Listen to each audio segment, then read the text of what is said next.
কাজ নেই না, সব তো বলো। আমরা আছি নেপালের বর্ডার থেকে 1 ঘন্টা ভেতরে। এখানের অবস্থা খুবই খারাপ, সব দোকানদারি সব বন্ধ। আমরা এখানে কাজ করে খাই, তো সব বন্ধ দোকানদারি, সব কবে খুলবে আমরা জানি না। এই আমাদের আমাদের পায়ে হাঁটা দূরত্ব সব জ্বালিয়ে দিয়েছে।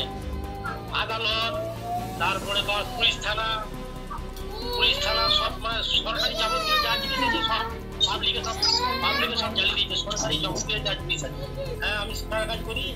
এবারে বাড়ি আসবার চিন্তা বলতে, যদি যাবো দীর্ঘদিন বন্ধ থাকে তাহলে তো বাড়ি যাওয়া খুব যেতে হবে, তাছাড়া কিছু উপায় নেই। এখন এই তো দিন যেরকম হচ্ছে, 3 দিন হলো মার্কেট বন্ধ। শনিবার থেকে শুরু হয়েছে, শনি রবি সোম মঙ্গল 3-4 দিন হয়েছে।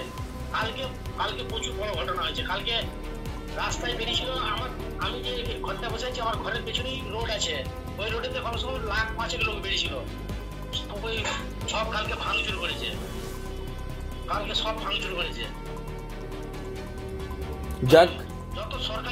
যত সরকারি আবাস ছিল সব ভাঙচুর করেছে। এই সকালে দেখতে গেলাম, ভোরবেলা উঠে দেখতে গেলাম, সব এখনো আগুন জ্বলছে। নেপালের অবস্থা এখন তো খুবই পরিস্থিতি খারাপ। আমাদের এখানে আমার 2 জন ভাই আছে, তারা এখন খুবই মানে টেনশনেই আছে। ওখানে তো প্রচুর গন্ডগোল চলছে ইন্টারনেট নিয়ে, যার ফলে আমরা কাল থেকে সন্ধ্যা থেকে যোগাযোগ করতে পেরেছি, তার আগে কোনো যোগাযোগ করতে পারছিলাম না, যার ফলে খুব উদ্বেগে ছিলাম।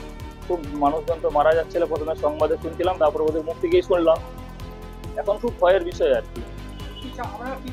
আমরা চাইছি চলে আসুক এখন যেহেতু ওখানে ভয়াবহ পরিস্থিতি, কিন্তু আসতে পারছে না। এখন বর্ডার বন্ধ আছে।